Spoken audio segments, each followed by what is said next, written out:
All right, this is our last video for Unit 2. We are on Lesson 2.4 on dilations.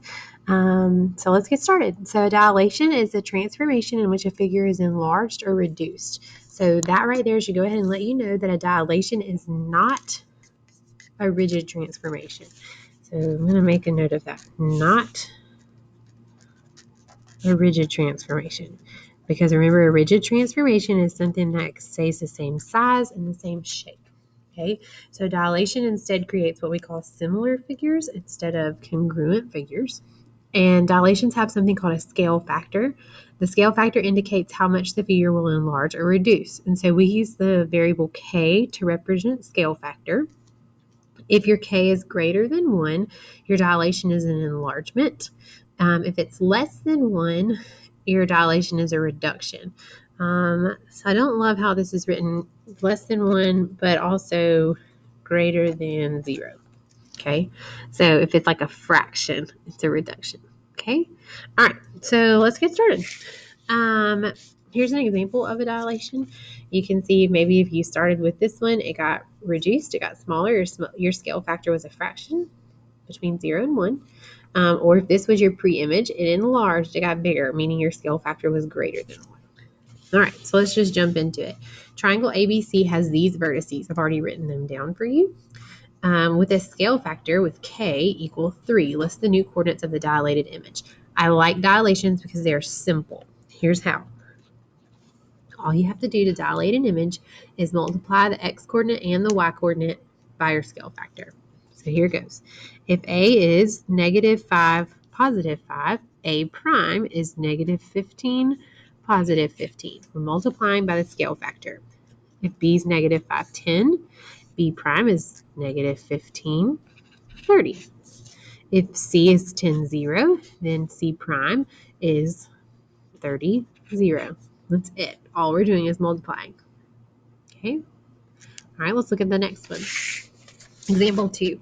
Graph triangle ABC with the following vertices and its image after dilation centered at the origin, 0, 0, with a scale factor of 1/2. So this time my K is equal to 1/2. I've gone ahead and graphed the image, the pre-image, on your graph, and I've listed my pre-image coordinates. Okay, so we're going to do the same thing. We're going to go through and we're going to multiply each point, each coordinate by 1/2. So here goes. A is negative 2, 0. If I half those, A prime becomes negative 1, 0. B is 2, 4. B prime, if I multiply those by 1/2, or if I half them, would become 1, 2. And then C is 4, negative 4. If I half those, it would become 2, negative 2 for C prime. Okay, so now I'm ready to graph it. It asked me to graph the image as well. So A prime is negative 1, 0. A prime. B prime is 1, 2. And C prime is 2, negative 2. C prime. So there it is. You'll notice it is the same shape, but it is not the same size. Again, that's what makes it not rigid. It's just a transformation. All right, one more dilation example. Graph triangle FGH with the following vertices and its image after a dilation centered at the origin, 0, 0, with a scale factor of negative 1/2. So this time my scale factor, my K, is negative 1/2. Again, I've already graphed the pre-image for you and listed the coordinates. Okay, so here goes. Same thing. I'm going to half it, but I'm also changing the sign. I'm multiplying by negative 1/2. So if F is negative 4, negative 2, then F prime would become 2, 1. G is negative 2, 4, so G prime would become 1, 2. Negative 2, I'm sorry. And H is negative 2, negative 2, so H prime would become positive 1, positive 1. All right, so again, we need to graph our image. I went through and multiplied each number by negative 1/2. So F prime is 2, 1. F prime. G prime is 1, negative 2. There is G prime. And H prime is 1, 1. 1, 1. H prime. I wrote that all on top of each other. So sorry. Okay, so there it is. Notice again, it is the same shape, okay, but it is a different size. This time, since my scale factor was negative, you'll notice that the dilation did not happen in or around it. It moved to a different part of my grid, and that was supposed to happen, okay? Notice on this one, the dilation took place inside of it. It got smaller inside of it because my scale factor was positive. When my scale factor is negative, it's not going to take place inside of the original shape. Okay, I do have one more thing I want to talk to you about today. So I am going to flip the page. This one was a little bit longer.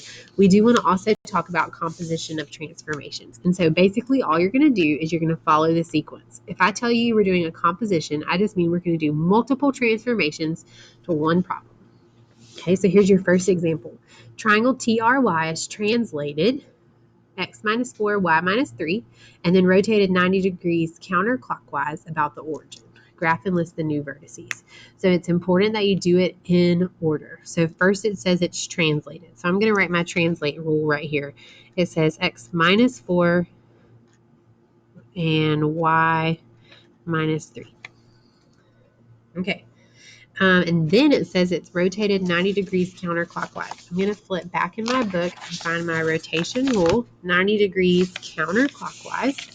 90 degrees counterclockwise. My rule is negative y, positive x. I'm going to go ahead and write that down too. Negative y, positive x, and then we'll get our image coordinates. Okay. All right, so here goes. Let's change the color of my pen. So first I'm going to start by subtracting 4 from every x value. So negative 1 minus 4. That would give me negative 5. 3 minus 4, negative 1. And 2 minus 4, negative 2. Okay, then I'm going to go through with my y coordinates and I'm going to subtract 3. Here goes. 2 minus 3, negative 1. 4 minus 3, 1. And 2 minus 3, negative 1. Okay, so here are my coordinates after my first transformation. So you could call these T prime, R prime, and Y prime. Okay, now I'm not finished yet though. This is a composition of transformations. It's asked me to do two things. I also need to rotate it. So I've written down my rotation rule for 90 degrees counterclockwise, and I'm just going to apply that rule to these prime points that I have. So let's get a different color. Okay, here goes. So when I rotate it, it says to switch the order and change the sign of the first number. So here goes. So my image, I'm going to go ahead and write it over here because I'm going to be done after this. Switch the order, change the sign of the first one. So negative 5, negative 1 would become positive 1, negative 5.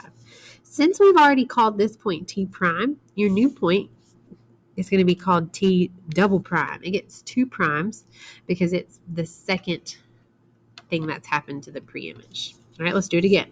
R prime. It says to take it, switch the order, change the sign of the first number. So R double prime is going to become negative 1, negative 1. Switched them, change the sign of that first number. All right, and then last one, Y double prime. Switch the order, change the sign of the front number. Positive 1, negative 2.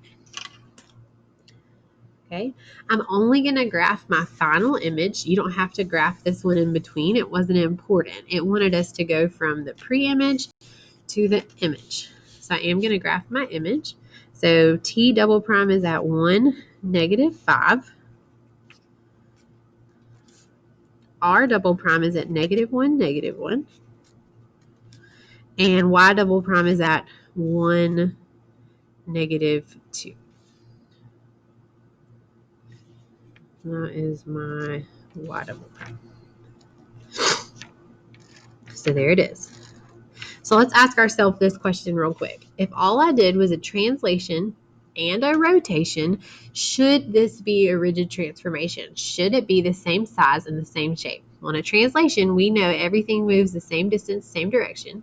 And in a rotation, it's not changing size or shape, it's just changing position, it's turning.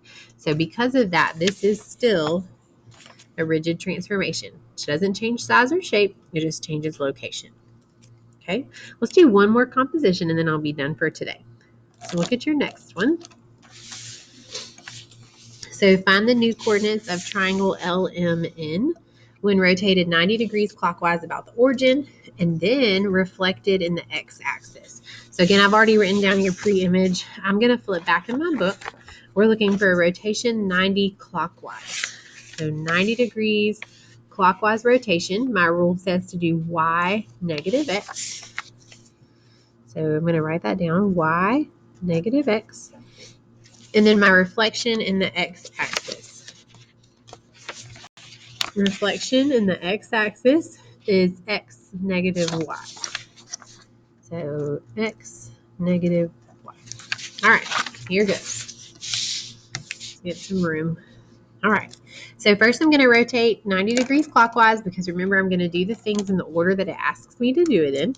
So my 90 degrees clockwise rotation says to switch the order, change the sign of the back number. So if L is 3, 1, L prime would become 1, negative 3. If M is negative 1, 6, I'm going to switch the order and then change the sign of the back number. So switch it, change the sign of the back number, 6, 1. And then last one, N prime. If it is negative 3, 2 right now, I'm going to switch it and change the sign of the back number. So that would become 2, positive 3. Okay, again, this is just my first transformation. It doesn't matter because I'm doing 2 transformations. I'm not graphing this one, not important. First, I'm going to do my last transformation, then we'll graph. Okay, so I'm going to go ahead and write in my image column over here. We're going to do L double prime. It's my second thing I'm doing to L. This time, notice it stays XY. The order doesn't change. All we're doing is changing the sign of the back number. Okay, order stays the same. Change the sign of the back number. If L prime is 1, negative 3, that means L double prime becomes 1, 3. Same order, change the sign of the back number. M double prime, it was 6, 1, now it's 6, negative 1. And N prime, double prime, would become 3, nope, 2, negative 3. I was changing the order. Don't need to do that. Order stays the same, X, Y, change the sign of the back number. All right, remember this is my final image. I've done my transformations. This is what I'm going to graph. All right, so here goes. L double prime is 1, 3. So 1, 1, 2, 3. There is L double prime.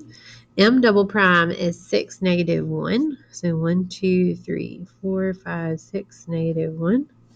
There is my M double prime. And then my N double prime is 2, negative 3. N double prime. Okay, so again, we're going to ask ourselves the question, should this be the same shape and size? Did I do a dilation that would change the size of my pre-image? All I did in this problem was a rotation and a reflection. Both of those should be rigid transformations, meaning shape and size does not change. So when you look at your graph, you should see that the shape and size still does not change. This is a rigid transformation. All right, that's it for today and it for Unit 2. See you later.